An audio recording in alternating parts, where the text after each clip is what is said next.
Nós vamos ler a palavra de Deus na carta do apóstolo Paulo aos Romanos, no capítulo 1.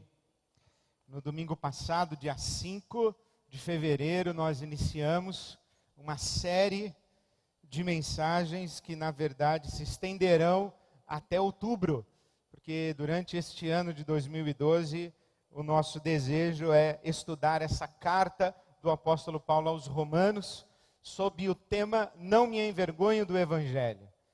Em 1º de maio, agora, de 2012, a nossa igreja celebra seus 75 anos. Este ano de 2012 é, portanto, para nós da IBAB um ano de jubileu. Nossa igreja foi fundada em 1º de maio de 1937. Então escolhemos celebrar o nosso jubileu afirmando o Evangelho de nosso Senhor Jesus Cristo e fazendo nossas estas palavras do apóstolo Paulo, não me envergonho do Evangelho. Começamos domingo passado, lendo a carta aos Romanos, os primeiros 7 versículos, os versículos de 1 a 7, e hoje a nossa porção da palavra de Deus para a reflexão dessa noite é Romanos capítulo 1, o parágrafo que se estende do versículo 8 até o versículo 17, mas eu leio com os irmãos apenas os versículos 16 e 17, em que se diz assim, palavras de Paulo, apóstolo: Não me envergonho do Evangelho, porque é o poder de Deus para a salvação de todo aquele que crê, primeiro do judeu e depois do grego. Porque no Evangelho é revelada a justiça de Deus, uma justiça que do princípio ao fim é pela fé, como está escrito, o justo viverá pela fé.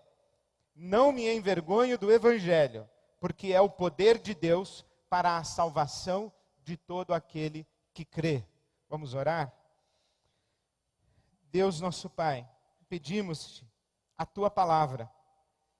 Pedimos-te que concedas a cada um de nós este Evangelho e que ele faça a absoluta diferença em as nossas vidas, para a Tua glória. Pedimos-te assim em nome de Jesus. Amém. Saulo de Tarso, que veio a ser São Paulo apóstolo, foi não apenas a mais extraordinária figura do cristianismo, mas também, creio eu, não tenho dúvidas, uma das inteligências maiores em toda a história da humanidade. Saulo de Tarso, São Paulo apóstolo para nós, é, sem dúvida, um dos maiores gênios que a humanidade já conheceu. Porque se é verdade que o Oriente Asiático é preponderantemente budista, se é verdade que o Oriente Árabe e africano é preponderantemente islâmico, é verdade sim que o mundo ocidental e a cultura ocidental é preponderantemente cristã. O mundo ocidental, o mundo em que nós vivemos, está assentado nos pilares do que nós chamaríamos a cultura judaico-cristã. O cristianismo é o nosso berço cultural. O Ocidente é cristão.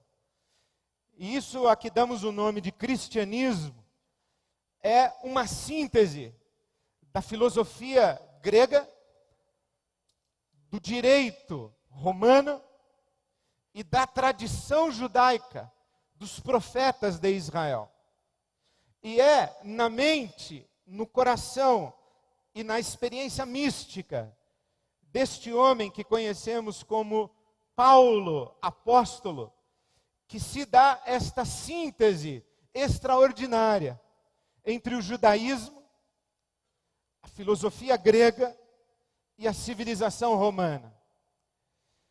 Quando você junta estes ingredientes, estas cosmovisões, estas percepções e estas apropriações do discernimento humano a respeito do cosmos, a respeito da realidade e a respeito do divino, e você traz todas estas percepções como um fundamento para a estruturação de nossa vida pessoal e da nossa vida em sociedade, nisso que nós chamamos cristianismo, isso se deve a este homem que chamamos de Paulo de Tarso.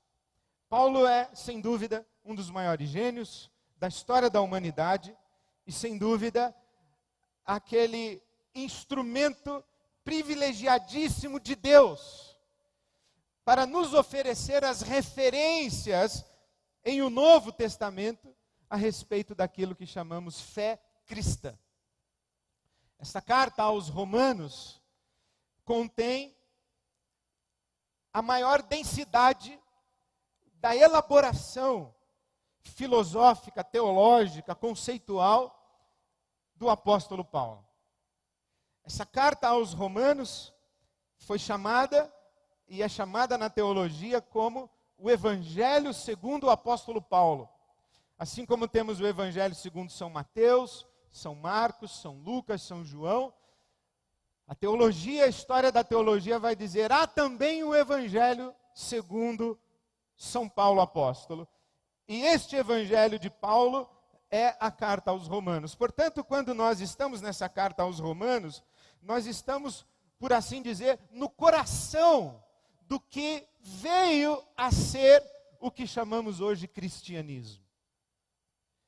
Estudar e mergulhar nessa carta aos Romanos é uma oportunidade singular de conversar com um dos maiores gênios da humanidade, mas também com um dos homens que teve as experiências místicas e o encontro com o Cristo ressurreto com a máxima profundidade naquilo que conhecemos na história do cristianismo.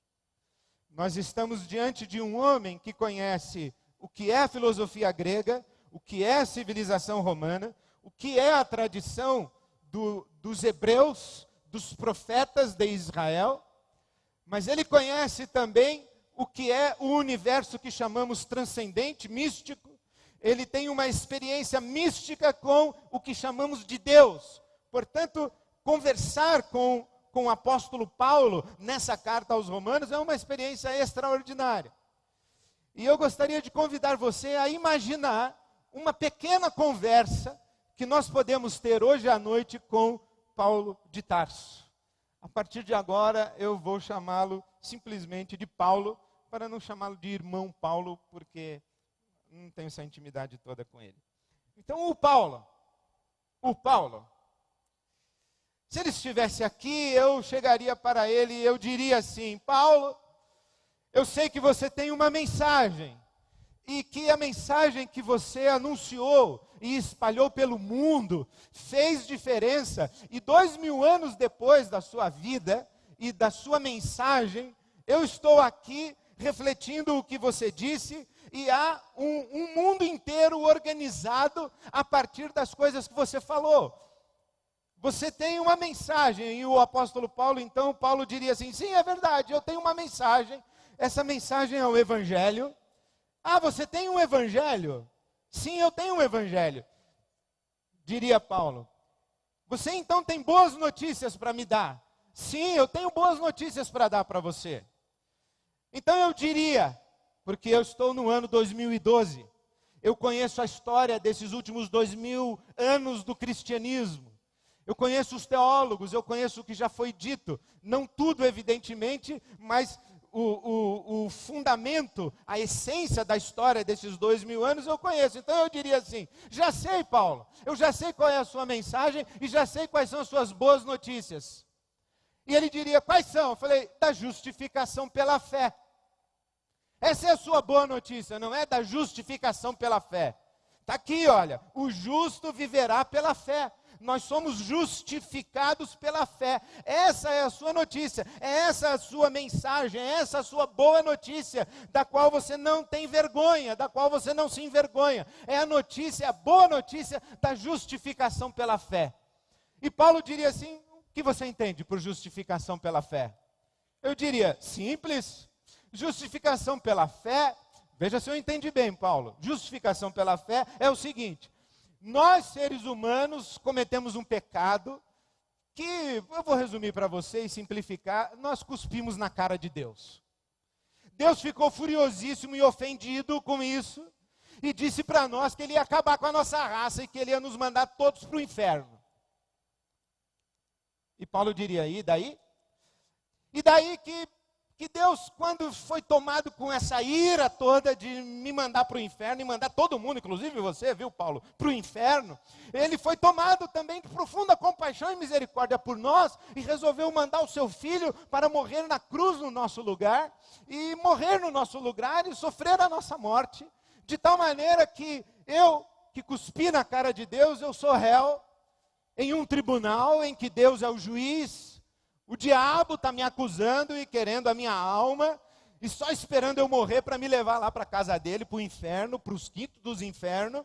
E eu estou nesse tribunal, mas Jesus se levantou como meu advogado de defesa e disse assim, é verdade, esse camarada cuspiu mesmo na cara de Deus, ele merece morrer, porque cuspir na cara de Deus é uma coisa que não se faz, ele merece morrer, mas eu me ofereço para morrer no lugar dele. Então Deus, o juiz, Ele olha para mim e diz, então meu filho, você é réu confesso? Eu digo, sim senhor. Você acha que você merece morrer? Sim senhor. E você aceita que o meu filho morra no seu lugar? Mas é claro, divindade. Perfeitamente, fica à vontade aí para morrer. Eu tenho o menor interesse em morrer. Então, você morre no meu lugar. E então Jesus se oferece para morrer no meu lugar. Morre na cruz, ressuscita, porque Ele é seu filho, afinal de contas. Ele morre na cruz, ressuscita, e Deus olha para mim e diz, então meu filho, você foi condenado, mas eu não vou aplicar a pena sobre você, eu vou aplicar a pena sobre o meu filho, e se você acreditar nisso, que está tudo bem, é isso aí mesmo, vamos celebrar esse acordo, eu digo sim. Então Deus diz para mim, pode ir, você está justificado, não pesa sobre você nenhuma condenação, você está justificado, pode ir, e o meu filho vai morrer no seu lugar. Aí eu digo, e depois quando eu morrer, o que acontece? Não, aí tá beleza, você vai para o céu, pode ficar tranquilo, porque o meu filho já cumpriu a pena de morte no seu lugar, e você vai para o céu. Então, Paulo, isso aí é que é a justificação pela fé. O Paulo ia olhar para mim e falar assim, bem fraquinha a sua explicação de justificação pela fé, mas além de ser muito fraquinha e muito superficialzinha, a sua explicação de justificação pela fé tem gravíssimos problemas e seríssimos problemas.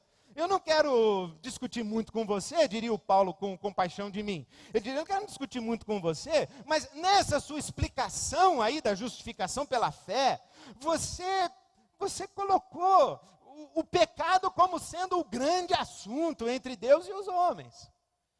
Você colocou Deus num tribunal. Você transformou Deus num juiz.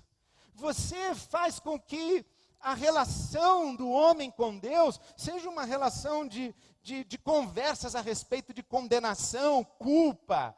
Deus é um ser punitivo. Deus é um ser que está querendo arder com a humanidade toda no inferno. Essa imagem que você criou de Deus aí, ô Ed, diria o Paulo para mim, ela é uma imagem um pouco delicada, você não acha? Você acha que Deus é isso aí mesmo? Você acha que Deus é esse juiz que está num tribunal condenando você, mas por amor Ele evita de aplicar a pena de morte em você? Que Deus é isso? Aí eu diria, mas não é. Foi o que me ensinaram na igreja. Que se eu não aceitar Jesus como meu Salvador, isso aí pela fé, eu vou queimar no quinto dos infernos. E foi isso que eu aprendi. E o Paulo diz, bom, eu acho que eu posso explicar a minha boa notícia de um outro jeito para você. Eu diria, agora eu estou curiosíssimo para ouvir a outra maneira como você pode explicar a sua boa notícia e esse evangelho aí que você está falando que não tem vergonha. Não me envergonho do evangelho, não me envergonho da boa notícia que eu tenho para lhe dar, diria o Paulo para mim. Eu digo, então qual que é a sua boa notícia? Aí o Paulo diria, a minha boa notícia é essa daqui, olha, Jesus, essa aqui é boa notícia. Jesus, descendente de Davi, que foi morto, ressuscitou ao terceiro dia, está vivo E pela sua ressurreição foi identificado, declarado, admitido, anunciado como Filho de Deus. A minha boa notícia, diria o Paulo, a minha boa notícia é Jesus. Esse aqui, olha, o verdadeiro Filho de Deus. O primeiro ser humano que pode ser chamado de Filho de Deus. O primeiro espécime da raça humana que atende todos os requisitos necessários de tal maneira que Deus olha para ele e diz assim: você é o meu filho amado, em quem eu tenho prazer. Aqui está, Ed, diria o Paulo, um ser humano de verdade. Eu diria, não, espera um pouquinho aí, eu sou ser humano de verdade. Eu sou ser humano de verdade porque a Bíblia Sagrada disse que Deus criou Adão, a sua imagem, a sua semelhança, e eu sou descendente de Adão. Eu sou ser humano. O Paulo diria, não. Adão não é tudo o que Deus faz num ser que cria a sua imagem e semelhança. O Paulo diria assim, Adão é um bonequinho de barro que fala e que se acha Deus. Adão é um bonequinho de pano. Perto de Jesus Cristo, o Cristo ressurreto, o Filho de Deus, Adão é um bonequinho de pano, é o que você é. Falando, deixa eu entender, Paulo, qual é mesmo a sua boa notícia? A minha boa notícia, o Paulo diria, é que você não é tudo o que você deve ser, pode ser e está destinado a ser. Você é filho de Adão, mas Deus quer fazer de você alguém igual a Jesus o Cristo. O modelo de Deus para você, Ed, não é Adão. O modelo de Deus é Cristo. Ele quer fazer de você Cristo. Você não passa de um bonequinho de pano. Aí eu digo assim, mas como é que você sabe que eu sou um bonequinho de pano? Aí ele diz assim para mim, quer saber? Você vai morrer. Não vai morrer? Você não é mortal? Você é mortal, você vai morrer. Eu digo, é verdade, eu sou mortal. E eu vou dizer uma coisa para você, Paulo, esse negócio me deixa apavorado. Esse negócio de que eu vou morrer me deixa apavorado. A minha esperança é ir para o céu depois da morte. Mas eu não queria morrer. Eu não quero morrer. O Paulo ia dizer, sabe o que para mim? Eu já passei por isso aí que você está passando. Teve uma época da minha vida que eu também não queria morrer. Inclusive eu escrevi para a igreja de Filipenses e dei uma de migué assim. Eu falei assim, eu não sei se é melhor ficar vivo, se é melhor morrer e ir para o céu, mas por amor a vocês eu prefiro ficar aqui vivo com vocês. Não quero morrer. A morte nos assusta, a morte nos apavora. A morte fica nos espreitando atrás da porta, pelas esquinas. A morte está por aí. Nós somos mortais. O grande problema nosso como seres humanos é que nós somos mortais. Aquilo que nós chamamos de vida, vai escapando entre os nossos dedos. E à medida em que vai escapando pelos nossos dedos e que a ampulheta do tempo está contra nós vamos dizendo assim, mas a vida é só isso, mas a vida é só isso, mas a vida é só isso, eu quero mais, a vida é só isso, eu quero mais. E sabe que à medida em que a gente vai vivendo e a gente vai tendo experiências de satisfação e de prazer e de contentamento, a gente desfruta disso, é bem pouquinho, porque logo passa, e quando passa a gente diz, mas é só isso. É só isso. E de vez em quando a gente tem uma experiência assim arrebatadora, mas ela também, ela passa. Tanto é que quando Pedro, Tiago e João tiveram essa experiência arrebatadora, eles disseram assim para Jesus, vamos ficar aqui mesmo e fazer 3 tendas aqui, vamos perpetuar esse momento de uma experiência arrebatadora. E então Jesus disse assim, não é possível, vocês são mortais, isso que vocês estão querendo é só no reino do meu Pai, é só para quem vence a morte, é só para quem atravessa comigo a morte e sai do outro lado ressurreto. Isso que vocês estão querendo não é aqui. Porque vocês não são tudo o que vocês podem ser, e esse mundo aqui não é tudo o que ele pode ser. Eu digo assim, Paulo, você tem razão, eu sou um bonequinho de pano. E Paulo diz assim, mas Deus chama você para fazer de você um ser humano de verdade, à semelhança de Cristo, à imagem de Cristo. Fazer de você o que eu estou chamando aqui de justo. Justo. Justo não é alguém que tem uma experiência, se é que a gente pode pensar assim. Aliás, deixa eu voltar para falar com o Paulo. Deixa eu entender, Paulo. Eu posso pensar que justo aqui na sua carta aos Romanos, no capítulo 1, versículo 17, justo não é quem tem uma experiência num tribunal divino, com um advogado de defesa Jesus e ganha liberdade no sentido de não ter sobre si a imputação da pena que lhe é cabida pelo seu pecado. Então, justo é um outro tipo de ser humano. O Paulo diz assim, pegou, agora você entendeu. Justo é o Cristo, justo é esse ser humano que Deus olha e fala, esse é meu filho, esse é tudo que eu imaginei quando eu criei um ser, a minha imagem e semelhança, esse aqui é o justo. Aliás, você sabe, diria o Paulo para mim, Jesus na Bíblia Sagrada foi chamado de justo, o justo, ele é o justo. Então, justo não é quem tem uma experiência assim, judicial, ou forense, com Deus, o juiz, o justo juiz. Falei, não, o Paulo diria, justo é sinônimo aí de filho de Deus. O ser humano, a imagem do Cristo. Eu falo, bom, muito bom. O que isso você está dizendo para mim, Paulo, que é uma boa notícia para mim? O Paulo está dizendo, então ele fala assim, olha Ed, a boa notícia para você é que Jesus vai fazer você vencer a morte. Jesus vai fazer você ressuscitar. Porque o poder que ressuscitou a Jesus está agindo no universo. Como assim, Paulo? Deixa eu entender melhor. O poder que ressuscitou a Jesus está agindo no universo. Ele falou, e isso, vamos ler de novo aqui, Romanos 1,16. Não me envergonho do Evangelho, isto é, do Cristo. Essa é a boa notícia, o Cristo, ressurreto. Por que eu não me envergonho do Cristo ressurreto? Porque nele, e ele é o poder de Deus para nos transformar de bonequinhos de pano em seres humanos de verdade que podem ser chamados de filhos de Deus. Ele é o poder de Deus que nos leva para além da morte, que nos faz vencer a morte. É Ele que nos leva para a ressurreição, Ele o Cristo. Eu falo, deixa eu entender, Paulo, que poder é esse mesmo? Deixa eu entender isso. O Paulo diria assim, eu sei, você está tendo dificuldade, e por onde eu passei, as pessoas tiveram essa mesma dificuldade que você está tendo. Porque tudo que eu anunciava era a ressurreição de Cristo. A minha grande notícia era que Cristo tinha ressuscitado. E que o poder que ressuscitou a Cristo vai nos fazer ressuscitar também, vai nos fazer vencer a morte. E vai nos levar além da nossa limitação de seres mortais e finitos. Mas as pessoas não entendiam isso. Quando eu estava, por exemplo, em Atenas, eu fui lá na praça pública discutir com os filósofos gregos lá.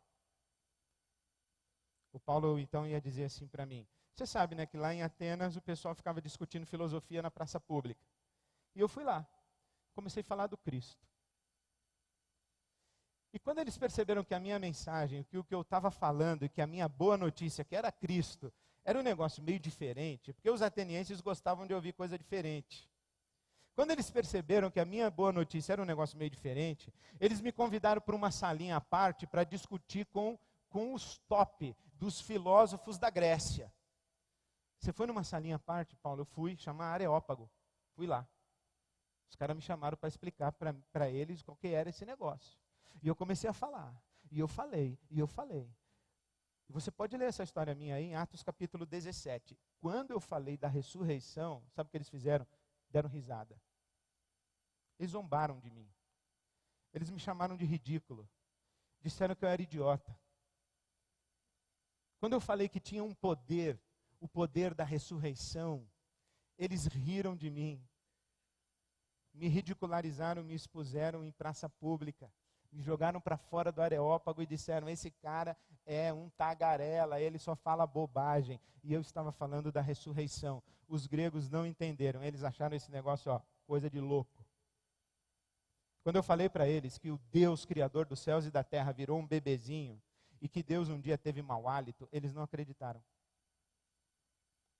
E quando eu falei que ele morreu, mas que ele ressuscitou e que ele está vivo, e que o poder que ressuscitou ele está disponível para todos nós, eles não acreditaram nisso. E eles riram de mim. Mas eu não tenho vergonha de falar essas coisas, porque se eu tenho alguma esperança, é nesse poder da ressurreição. Aliás, diria Paulo, o que eu espero mesmo é experimentar esse poder da ressurreição. Ele diria assim, é porque eu tenho 3 grandes sonhos na minha vida, viu, Ed? Eu diria, 3 grandes sonhos? Quais são? Ele diria assim, está lá em Filipenses 3:10, você nunca leu? Eu dizia, já li. Filipenses 3:10. Primeiro sonho, conhecer a Cristo. Segundo sonho, experimentar o poder da sua ressurreição. Terceiro sonho, participar dos seus sofrimentos.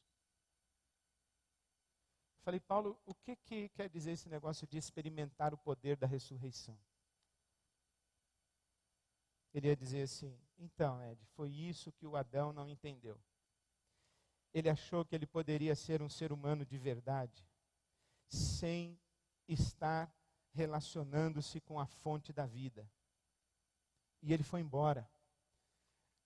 Ele era um bonequinho de barro que quando ele começou a falar, ele achou que aquilo era tudo. E ele começou a andar para longe de Deus, a fonte da vida. E Deus falou assim, peraí, Adão, ainda não acabei. E o Adão olhou para Deus e falou, acabou sim, já estou satisfeitíssimo, valeu aí, santidade, ó. E foi. E Deus falou assim, mas você vai morrer, Adão, você está se desligando da fonte da vida. Você não vai conseguir ser tudo o que você pode ser e que eu quero que você seja. Sem o poder da vida, o poder da ressurreição agindo em você, você não vai ser tudo que você pode ser. Mas o Adão não acreditou nisso e foi embora. E todos nós somos filhos de Adão. E Deus continua dizendo para todos nós, olha, o poder da ressurreição está à disposição de vocês. Inclusive, diria o Paulo, abra sua Bíblia aí, Ed, em Efésios capítulo 1. E eu abriria. E ele diria assim, eu orei por você, sabia? Eu dizia, é mesmo, Paulo, o que você orou por mim? Eu orei. Em Efésios 1:18, eu orei por você.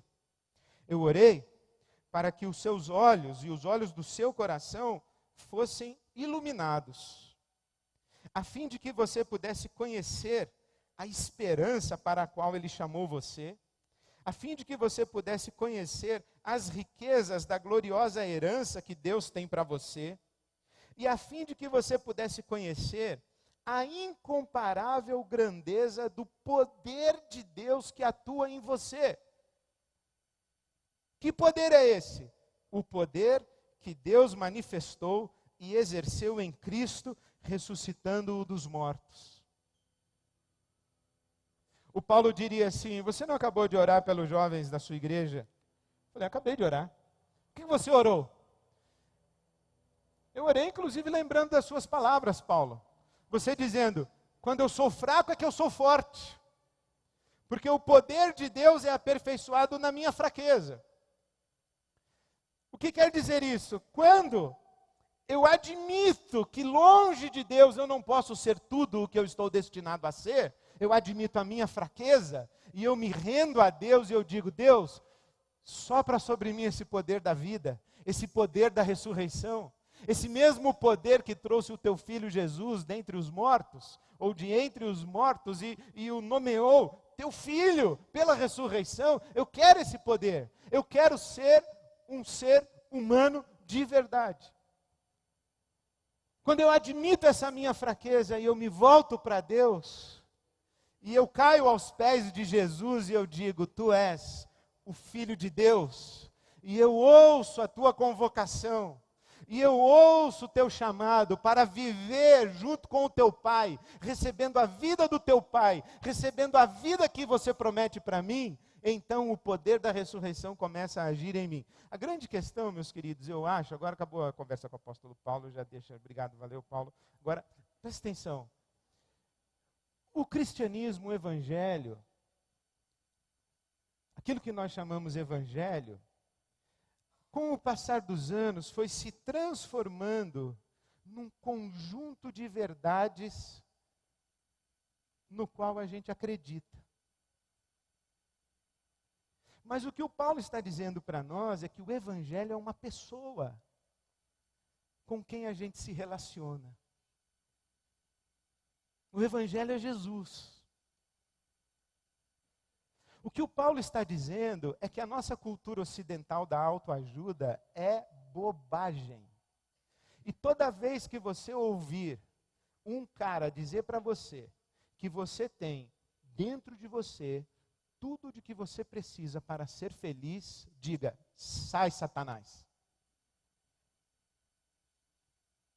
Porque você não tem, eu não tenho. É o que disse o apóstolo Paulo: tudo posso naquele que me fortalece.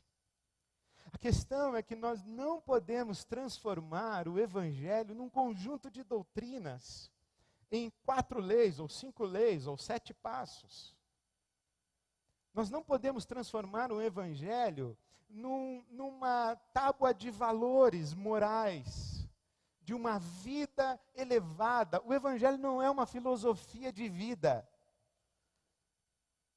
O Evangelho é Jesus Cristo ressurreto, nos convidando para nos deixarmos levar por Ele, Jesus Cristo que ressuscitou, para além dos limites da nossa finitude, e em termos finais, a vitória sobre a morte na ressurreição. E esse poder que há de nos ressuscitar, ele está à nossa disposição hoje. O poder da ressurreição está à nossa disposição hoje. Eu não estou entre os homens que querem ser grandes. Eu estou entre os homens que se reconhecem fracos. E que caem de joelhos dizendo: Deus tem misericórdia de mim, eu não passo de um boneco de pano.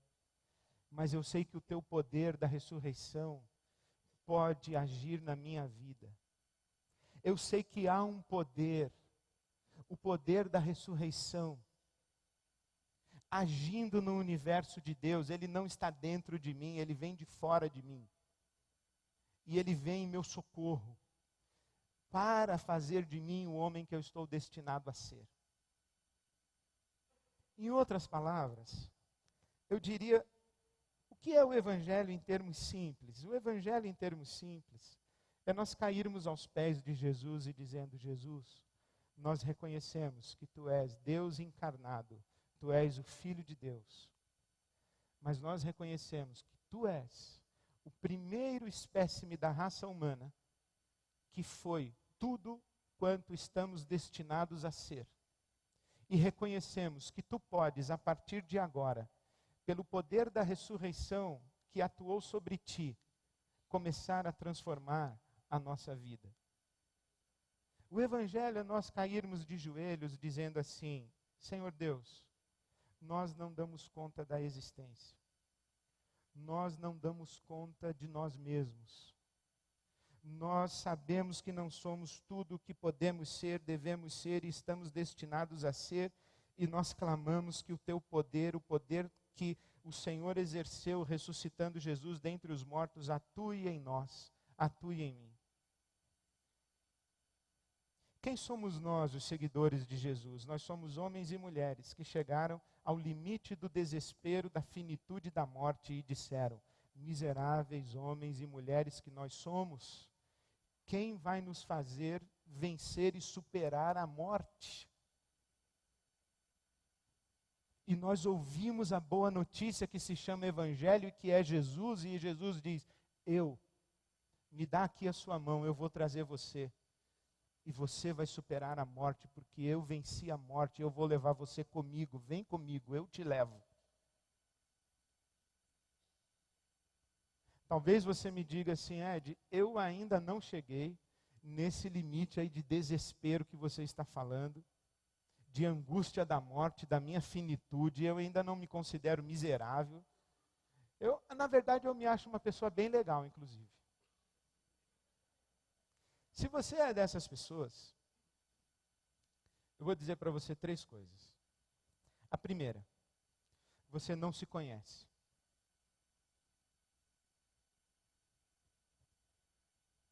Epicuro, um dos filósofos gregos, disse o seguinte: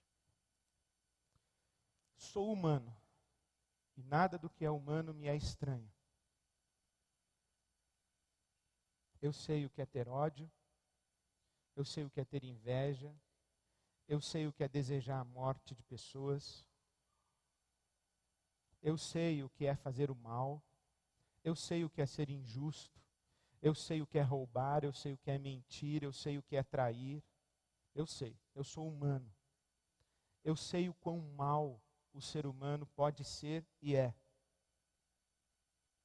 Se você não chegou nesse ponto de dizer, miserável homem que eu sou, miserável ser humano que eu sou, quem me livrará dessa limitação e dessa morte? É porque você ainda não se conhece, você está alienado de você mesmo. Você está alienado de você mesmo. Se você não chegou nesse ponto de dar um grito de desespero e dizer assim, Deus, tem misericórdia de mim, eu vou dizer para você que você não conhece a Deus. Deus ainda não se manifestou na sua vida. Porque quando Deus se manifesta na vida de alguém, essa manifestação de Deus na vida de alguém, ela vem assim com um peso de glória, que é insuportável.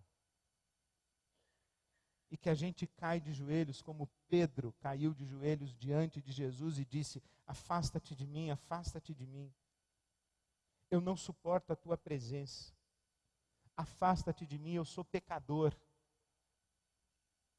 Eu estou muito longe de ser alguém digno de estar em tua presença. Eu sou miserável. Afasta-te. Chega para lá um pouco. Eu não estou suportando tanta luz, tanta glória, tanto amor. Eu não estou suportando. Eu diria, você não conhece Deus. E diria uma terceira coisa, você não conhece o Evangelho. Você não conhece o Evangelho que vai buscar você lá nesse desespero. E começa a trazer você da morte para a vida, da escuridão para a luz, de Adão para Cristo. Para que você deixe de ser um bonequinho de barro que fala, um bonequinho de pano e uma bonequinha de pano que anda, para se tornar um ser humano de verdade. Você ainda não experimentou o poder do Evangelho. Você pode conhecer as doutrinas do cristianismo ocidental, que você dá o nome de Evangelho, mas o Cristo ressurreto para transformar a sua vida você ainda não conheceu. E é isso aqui o que o Paulo está dizendo para nós. Eu não me envergonho de Jesus Cristo, Cristo ressurreto, porque Ele é o poder de Deus para me salvar da minha miserabilidade e da minha condição humana. Começa me salvando aqui e um dia Ele vai me salvar em definitivo. Eu termino lendo para os senhores, carta de São João Apóstolo, capítulo 3, a primeira carta, versículo 2. Amados, agora somos filhos de Deus. Nós somos filhos de Deus. Se eu encontrasse o apóstolo Paulo hoje aqui, eu ia dizer assim, Paulo, eu não sou mais filho de Adão, não. Sou filho de Deus. Porque eu estava em Adão e eu dei um mergulho e fui parar em Cristo. E Ele me acolheu, Ele me abraçou, Ele me aceitou, Ele me recolheu nos seus braços. E falou assim, agora você é um comigo. A minha morte é sua e a minha vida também é sua. Eu sou filho de Deus. Agora já somos filhos de Deus. Mas ainda não se manifestou o que havemos de ser. Mas sabemos que quando Cristo se manifestar, seremos semelhantes a Ele, pois o veremos tal qual Ele é. Esse é o Evangelho, em que eu digo, eu já dei um salto de fé, e me entreguei para Jesus. E eu hoje sou um filho de Deus, eu não sou mais filho de Adão. E Deus e o poder da ressurreição já atua na minha vida. Mas eu ainda não sou tudo o que eu estou destinado a ser. Mas um dia eu serei exatamente igual a Cristo. E eu, juntamente com Ele, vencerei a morte. Essa é a minha esperança. E eu desejo que seja a sua esperança. Desejo que seja verdadeiro, que quando nós cantamos aqui, Jesus Cristo mudou o meu viver. Seja verdade. E sendo verdade, que enquanto nós cantamos, nós cantemos no coração uma oração dizendo: Senhor, continua mudando. Continua mudando. Eu sei que eu sou teu filho, mas eu ainda estou longe de ser tudo o que eu devo ser. Eu ainda estou longe de experimentar tudo o que o Senhor tem para me dar. Eu ainda estou longe de viver tudo que o Senhor chama de vida. Então continua mudando o meu viver. Jesus Cristo mudou o meu viver, que Ele continue a mudar o meu viver para a glória de Deus. Amém. Vamos ficar em pé. Vamos cantar essa declaração de fé. Jesus Cristo mudou o meu viver. Mas vamos orar que Ele continue a mudar o nosso viver até aquele dia, quando seremos iguais a Ele, o Filho de Deus. Amém. Amém.